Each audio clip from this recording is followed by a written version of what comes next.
Assalomu alaykum internet tarmog'i kuzatuvchilari. Sizlar bilan uzoq muddatli tanaffusdan keyin ko'rishib turganimizdan bag'oyat xursandmiz. Siz Hazoras 24 informatsion dasturini kuzatmoqdasiz. Sizlar bilan qisqa vaqt ichida Sanatbek Hajiyev. O'zbekiston Respublikasi Prezidenti Shavkat Mirziyoyev yangi O'zbekistonni yoshlar bilan quramiz deya ta'kidlagan edilar. 41-sonli maktabda tashkil etilgan rahbar va yoshlar uchrashuvi yoshlarning ijtimoiy faolligini oshirish hamda ularning muammolarini muloqot orqali hal etishga qaratildi. Tuman hokimi Maqsudbek Abdullayev uchrashuv davomida yoshlarga davlatimiz tomonidan yaratilayotgan imkoniyatlar, yoshlar siyosati doirasida amalga oshirilayotgan islohotlar hamda ta'lim va tadbirkorlik sohasidagi imtiyozlar haqida atroflicha ma'lumot berdi. Shuningdek, yoshlar tomonidan bildirilgan taklif va murojaatlarni tinglab, ularni ijobiy hal etish bo'yicha tegishli mas'ullarga aniq topshiriqlar berildi. Mazkur uchrashuv yoshlarning faolligini oshirish, ularni qo'llab-quvvatlash va kelajakka bo'lgan ishonchini mustahkamlashga xizmat qiladi. Bugungi kunda mamlakatimizda aholini sportga jalb etish, sport orqali sog'lom turmush tarzini yaratish davlat siyosatining ustuvor yo'nalishlaridan biri sifatida izchil amalga oshirilmoqda.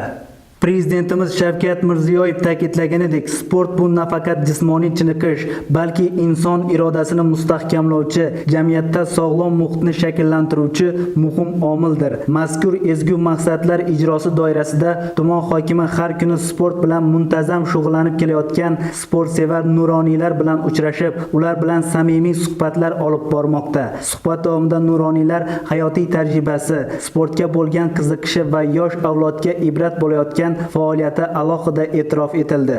Biz qariyalarim ertalab kechqurun shu yo'laklarimiz bor, shu yo'laklarda yurimiz.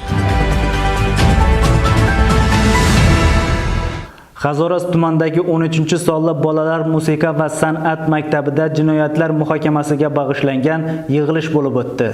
Yig'ilishda tuman hokimi, viloyat va tuman huquq-tartibot organlari mas'ullari, mahalla faollari va fuqarolar ishtirok etdi. Uchrashuvda mahalla hududida sodir etilgan huquqbuzarliklarning kelib chiqish sabablari va omillari atroflicha tahlil qilindi. Yig'ilish yakunida hududda jinoyatchilikning oldini olish, profilaktika tadbirlarini kuchaytirish va kelgusida bu kabi holatlar takrorlanmasligini ta'minlash yuzasidan mutasaddilarga aniq topshiriqlar berildi.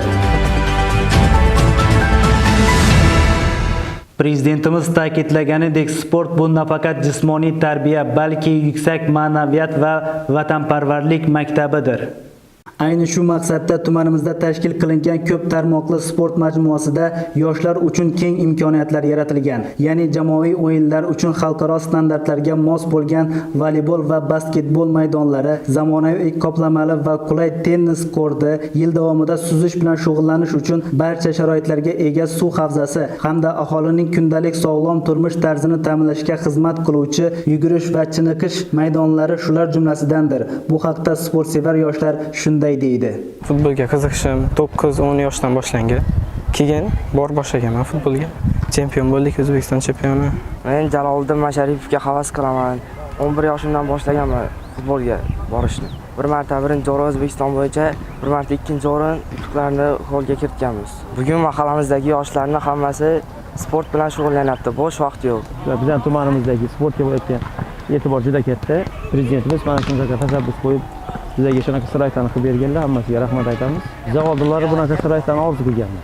Hozirlar bizga ko'p sun'iy qoplamali gazonlar, stadionlar shu sharoitlardan kelib chiqib, bizning bolalar yosh toifasi bo'yicha O'zbekiston chempioni bo'lib kelishgan. Viloyat terma jamoa a'zolari, bizning futbolchilar. Mashg'ulotlar masalasiga keladigan bo'lsak, bizlarda zborlar juda ko'p bo'lyapti. Toshkentda, Angrenda, Xivada hozir internatimiz bor. O'sha yerda biz O'zbekiston chempionati 15 toifasiga shug'ullanyapmiz, mashq qilyapmiz. Shunda biz ikkita o'rtoqlik o'yini qo'yganmiz. Shundan keyin O'zbekiston chempionatiga ketamiz, xudo xohlasa. Hazoras tumanidagi paxta dalalarida agrotexnik tadbirlarning o'z vaqtida sifatli qilib bajarilishi natijasida g'o'zalar barvach rivojlanmoqda. Bugungi kunda gurkirab o'sayotgan paxta maydonlari kelajakda boy hosildan darak berib, ko'zni quvontiradi. Bunday yuqori natijalar shubhasiz soha fidoyilari bo'lmish dehqon fermerlarimizning tinimsiz mehnati hamda yerga bo'lgan mehrining mahsulidir. Assalomu alaykum, hurmatli fermerlar. Mana bugun biz 28-aprel kuni Qazaras tumanida sanoat hududida joylashgan Iskandar Sapayev fermer xo'jaligi dalasına keldik. Bu yerda Shinjon texnologiya asosida paxta ekilgan. Bu turgan dalamiz ekilgan muddati 24-mart kuni ekilgan. Bu Xitoy xarijini 64 nav ekilgan. E'tibor olsangiz 21 sm bizni qarishim. Mana shu yerdan mana 1 2 3 4 yine 5. Mana 1 metr yuşuna mana 1 metr. 1 metrda mana 1 2 3 4 5 6 7 8 9 10 11 12 13 15 16 17 18 19 20 22 23 tane ko'chat bor mana 1 metrda. Bunda 76lik sxemada agar qiladigan bo'lsak 76lik bu 13300 paganometr bo'ladi. Buna agar shunga ko'paytirib ko'rsak o'rtacha 20 dan bo'lgandan paxtamiz 1 gektarında ya'ni biza kutgan narsa ko'chat sonidan kelib chiqadi bu hozildarlik. 260 ming 270 ming to'liq ko'chat bor shu yerda unib chiqqan. Dalaning hamma yeri bir xil sharoitda shu yerda. 30 kilogramdan ekilgan, her bir gektarına 30 kilogramdan urug' sarflangan. Bungacha bir marta chuqur yumshatkish bu yerda endi kultivatsiya o'tishning iloji yo'q. Shuning uchun shu ne bilan uglebetel qilib rixlina o'tardik naralnik bilan. Ikki marta suspenziya qilindi. Va egishdan oldin 600 kilodan mineral o'g'it bergan. Shundan 300 kilosi fosfor, 100 kilo kaliy, 200 kilo karbamid bergan. Shu bugungacha 2 marta suspenziya qilingan. Mana hozir bugungi kunda paxtaning mana 4-5 chimbarik chiqargan o'sha paxtalarimiz hammasi dalaning hamma yeri shunday. Mana fermer xo'jaligining o'zi shu yerda. Hozir bugungi kunda bom 40 gektar maydonga paxta yeb qo'yibdi.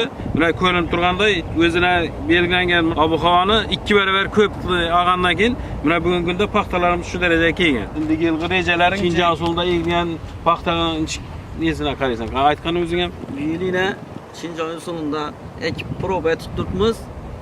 Paxtani ajoyib arqalaran qaraganda nisbatan eldelashi yuqori 10-15 kun eldi. Ko'proq eksak bo'ladi ekan. Hozirroq ekibmiz 50%ni 40 gektar ham kulingada eksan bo'ladi ekan. Yine eldilak ketdi. Bugun Xalq bilan birga shiori ostida O'zbekiston Liberal Demokratik partiyasi deputatlari hamda 38-sonli oilaviy poliklinika xodimlari ishtirokida tibbiy ko'rik tashkil qilindi. Ushbu tadbir aholining salomatligini mustahkamlash, kasalliklarning barvaqt oldini olish va fuqarolarga sifatli tibbiy xizmat ko'rsatish maqsadida o'tkazildi. Tibbiy ko'rik davomida fuqarolar malakali shifokorlar tomonidan bepul ko'rikdan o'tkazilib, zarur tavsiya va maslahatlar berildi. Shuningdek, ayollar kasalliklarini erta aniqlash maqsadida mammografiya tekshiruvi uchun maxsus tibbiy ko'chma diagnostika vositasi yordamida ayollar bepul tibbiy ko'rikdan o'tkazilib, kasallikni barvaqt aniqlash va o'z vaqtida davolash bo'yicha zarur tavsiyalar berildi. Bunday ezgu tashabbuslar xalq salomatligini asrash, xotin-qizlar salomatligiga alohida e'tibor qaratish hamda aholi farovonligini yanada oshirishga xizmat qilmoqda.